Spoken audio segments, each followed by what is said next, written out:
Maupay nga aga mga bata, Benedicite. Welcome back again to our MTB MLE o Mother Tongue-Based Multilingual Education. Yan nga adlaw han Biyernes, April 8, 2022, magkakamay-ada kita bag-o nga pag-aradman han aton MTB MLE. Andam na ba kamo man mati mga bata?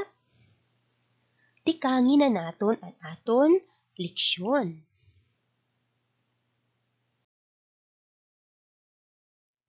Mga bata, kitain naton ang ladawan ha screen. Ini nga ladawan in pananglitan hin graph. Ano nga klase hin graph ang akon pananglitan? Ini nga graph in klase hin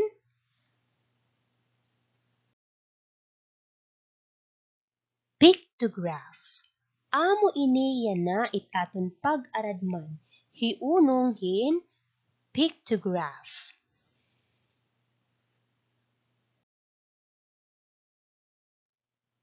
Yan na nga adlaw, mababaruan niyo, you will learn that or to interpret a pictograph.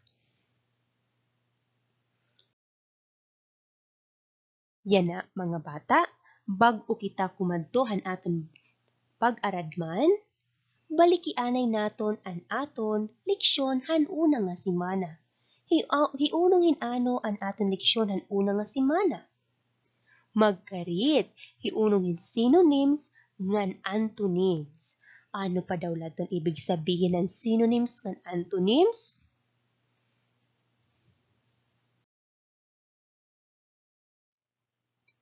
Antonyms o kabaliktaran ang tawag han mga pulong nga diri magkauyon o diri magkapareho ang kahulugan, or they have the opposite meaning. Words that has opposite meaning.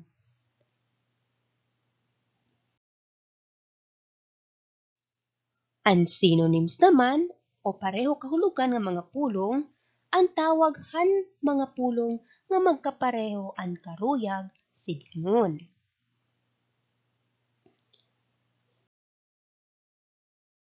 Yan na mga bata, balikin naton ang aton bag-o nga pag-aradman. Ano ang pictograph? Or what is a pictograph?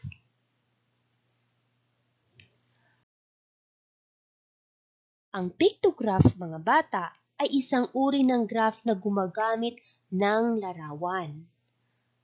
Ulitin ko mga bata, ang pictograph usa inihiya nga klase hin graph. Pero ini nga graph nagamit kita hin mga ladawan o simbolo.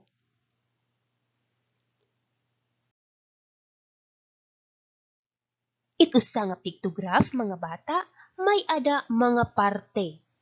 Pakadikitahan mga bahagi ng pictograph.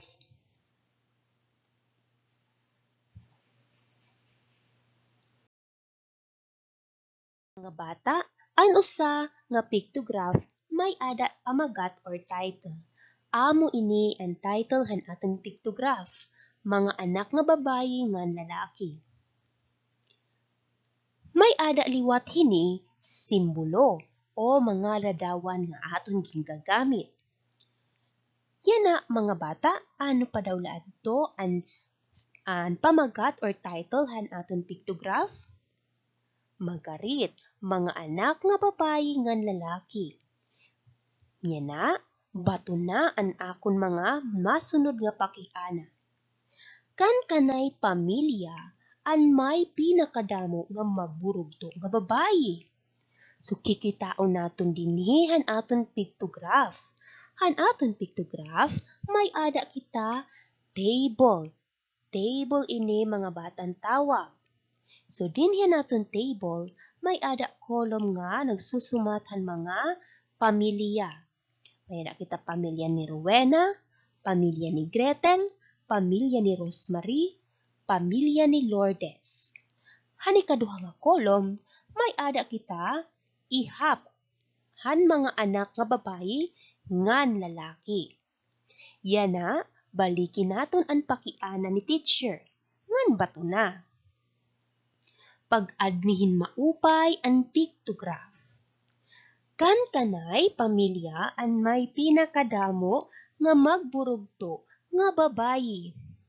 Sige daw kita ngadan aton pictograph kung hino nga pamilya or kan kanay pamilya an may pinakadamo nga magburugto nga babayi. Makarit an pamilya ni Gretel. Pipiradto an anak nga babayi an pamilya ni Gretel. Sa duha tulo. May ada tulo nga anak nga babayi han pamilya ni Gretel. Yan na mga bata. Kan kanay naman an may pinakadamo nga lalaki. Makarit an pamilya ni Rowena. May adaya usa, duha, tulo, upat, lima. May adaya lima nga anak nga lalaki. Kan kanay pamilya an may ada pinakagutiay nga magburugto nga mabayi. Kan pamilya ni Rosemary kay may adalay usa nga bugto nga babayi, an iba mga lalaki. Kan kanay naman pamilya an may pinakaguti nga lalaki. An pamilya ni Gretel kay may adalahiya usa nga bugto nga lalaki, an iba mga kababayin-an. An kan kanay duha nga pamilya an magparehulaan kadamo han babayi o lalaki nga anak. O truhon ko, an kan kanay duha nga pamilya an magparehulaan kadamo han lalaki nga anak. So the same numbers of boys. Kan kanay pamilya an may ada kapareho nga kadamo han babae, ang lalaki nga anak. Kan Rosemary ngan kan Lourdes. Karit, kay parehas sira kan Rosemary ngay Lourdes may ada parehas nga ihaphan anak nga lalaki. Usa, duha, tulo. Usa, duha, tulo. So they have the same numbers of boys or sons in their family.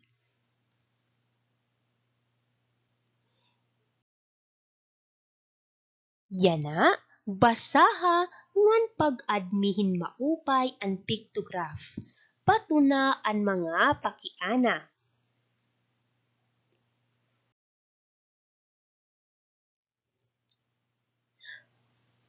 Pag-admi ang pictograph mga bata. Partehin ano ini nga pictograph. Makarit. Iunong inihin, ihap han mga tanom nga mga puno ni Mang Ambo. Ano ang ginamit nga ladawan pagpakita han kadamo han mga puno? O ano ang ginamit nga simbolo pagpakita han kadamo han mga puno? Makarit, mga puno. Ano nga puno ang may pinakadamo nga ihap? Taa daw mga bata ang pictograph. Ano nga puno ang may pinakadamo nga ihap? Makarit, ang puno nga mangga. Pipira ang puno han mangga? Ihapa daw naton usa, duha, tulo, upat, lima. So lima ang puno han mangga. Nga ng punon mangga ang may pinakadamo ang ihap. Ano nga puno ang may ihap nga tulo? Ano nga puno ang may ihap nga tulo? Makarit, ang puno nga bayabas. Ano nga puno ang may pinakaguti na ihap? Ano nga puno ang may pinakaguti nga ihap? Makarit, an puno nga santol.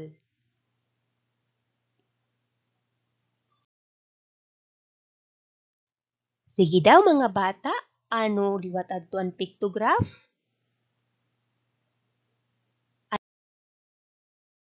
Mga bata, ayaw niyo kakalimti, ang pictograph ay isang uri ng graph na gumagamit ng larawan o inwaray-waray, ang pictograph usa inihiyang klasehin graph nga nagamit kitahin mga ladawan or simbolo.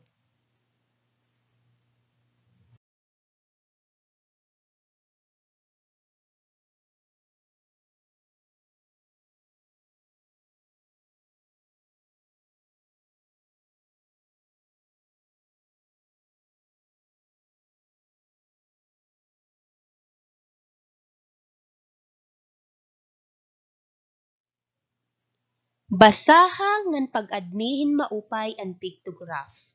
Bato na ang mga pakiana ngan isurat ha imo notebook ang imo baton.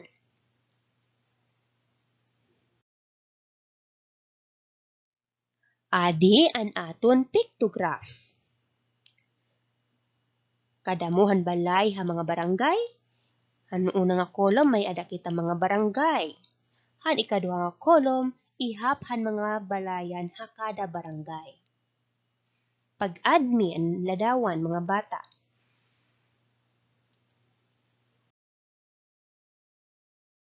Aadi ang aton mga pakiana. Bato na nga naisurat ang imo eksakto nga baton ha imo notebook. Number 1. Partihin ano ini nga pictograph. Partihin ano ini nga pictograph.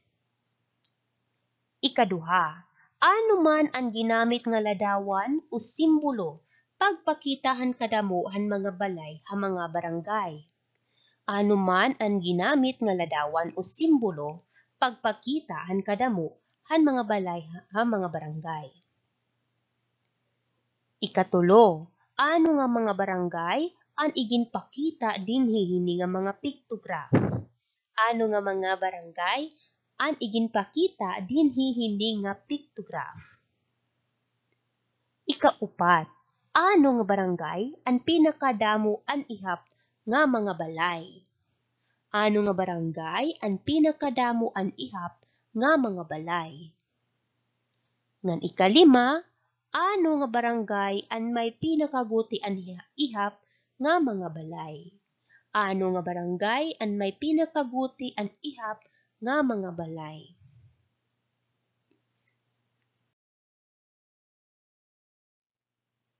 Tapos na kita han aton leksyon yan ang adlaw han aton MTB MLE mga bata. Sana may ada kamo nabaruan han aton leksyon yan na nga adlaw. At sunod nga simana mga bata, magkakamay ada kita quiz hiunong han or partehan pictograph. Bye mga bata, nang sa lahat ng bagay, ang Diyos ay papurihan.